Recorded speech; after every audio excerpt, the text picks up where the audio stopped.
Now in this video we're going to talk about quilting, because once you've made your project and you've layered it up, you obviously need to quilt the 3 layers together. Now the best investment you'll make in your quilting is actually a walking foot. So this is the walking foot here, and I have one just here to show you what it actually looks like.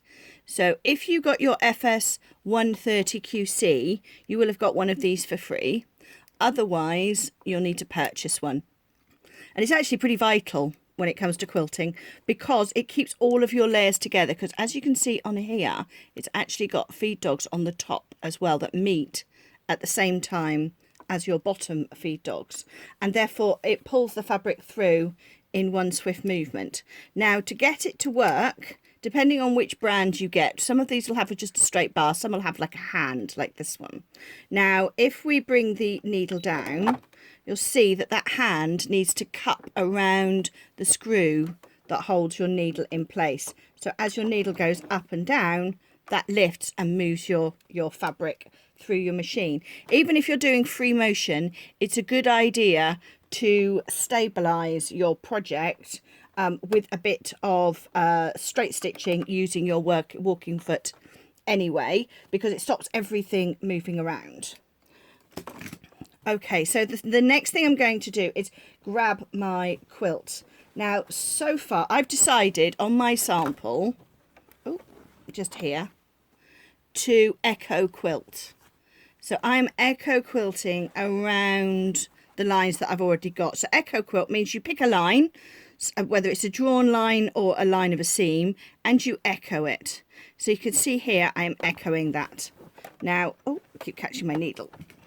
Let's put that needle down. So what I'm doing is I am putting my foot on here and moving my needle to a position, so like that, to a position which in this case would be about here, and using the edge of the foot to follow and echo my quilting. So it's quite good fun, because it echoes, as it says, it echoes the pattern. And I'm just playing with it at the moment. So you could as well, if you want to, do a little bit of straight quilting, perhaps stitch in the ditch, which means stitching along here so it's almost invisible, and then do some free motion in the middle of your hexagons. It's up to you. So what we're going to do is, first of all, I need to work out, because I forgot to write down my needle positions. So what I'm going to do is work out what I did last time. So if I'm going to echo this line down here, you can see my needle is in the wrong place. So what we're going to do is change the settings on my needle. Now, actually, you can't quite see the readings on there. There we go. So I need to move my needle to the left until it lines up with my previous set of stitches. So as I do that, you see my needle moves. As I move it backwards and forwards, the needle is moving. So one more click, I think. That's it. I'm in the right position now. And I'm actually going to elongate my stitch by half, so I'm doing it at 3. Now this is up to you. I sometimes elongate my stitch, sometimes I don't. It's really personal preference. Now let's go to a bit, because what people often ask me is about issues with the size of the throat on your machine. Now when you come to buy your machine, if you've got a lot of money, your throat will be bigger. Basically a bigger throat equals a bigger machine, which equals more money. So that's something to contemplate. But actually I use this machine. This is my FS 130 QC, and you can see I haven't got the biggest throat on here. I think it's about 7 inches.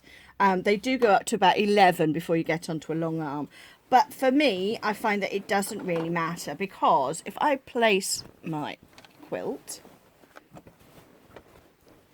I'm going to quilt along this edge here.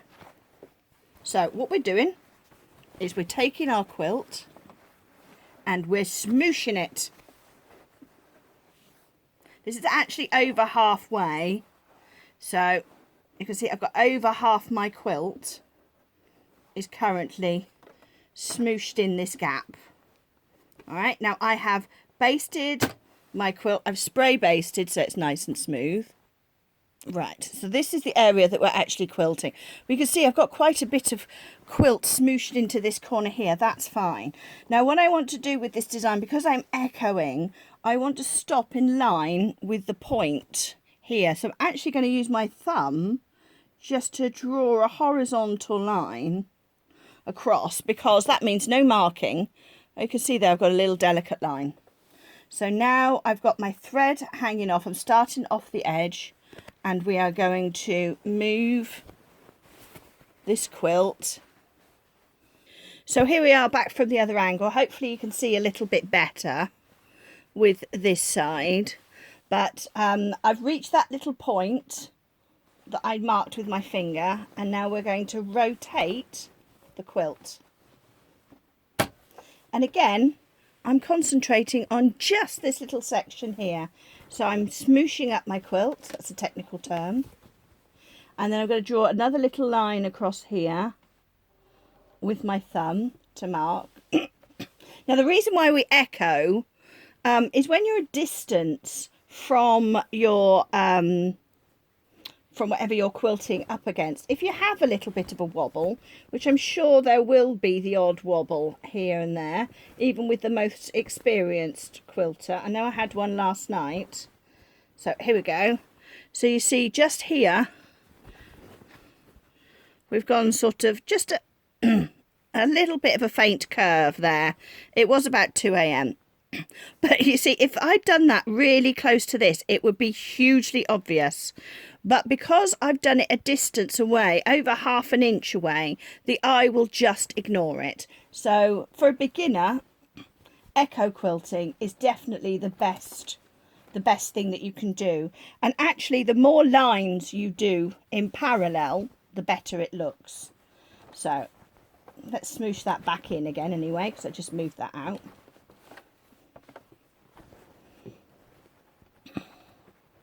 And I'm kind of grabbing the quilt under here with my hand just to support it. So it's all smooshed, smoothed out, and then we continue the other way. Make sure when you're pivoting as well that you finish with your needle down. So I'm coming up to that fake line that I drew. So you see my needle is down in the fabric so that I can pivot. Oh, sorry, I just dropped my needle, my stitch ripper. And then we come back here. Now, if I find I'm a little too close, I haven't completed that stitch, so I could actually very carefully move back a tiny little bit and then pop my needle down again to move over. So don't worry too much if you've gone a little bit over, because you don't actually complete that last stitch. There's my little finger mark. You don't complete that last stitch until your needle comes up again.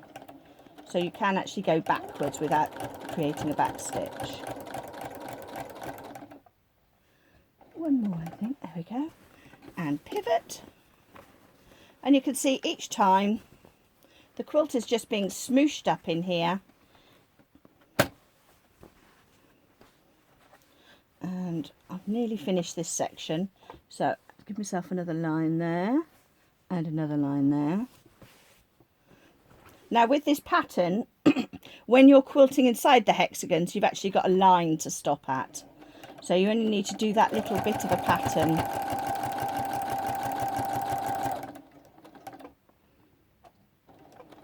That little bit of a pattern, that little bit of line marking when there's nothing to follow already.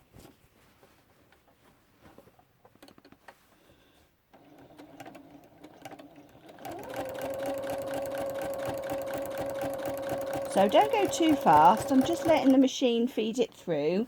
But once I get to a bit where it's starting to not run as smoothly, we just move the fabric through a bit more. So whereas having a large throat is very useful, it's not the be all and end all. You can quilt quite a large quilt on a small domestic machine without any problems. So sorry about that, my camera ran out of space. Now we're going to pull the needle up and then leave a nice long thread on the top and the bottom. You can actually pull the bottom thread through to the top if you want, or the top through to the bottom, and then finish it off. So here we go.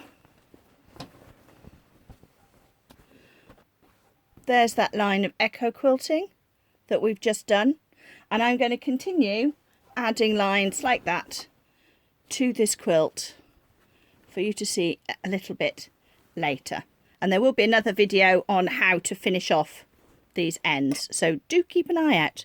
Thank you very much for joining me on this tutorial.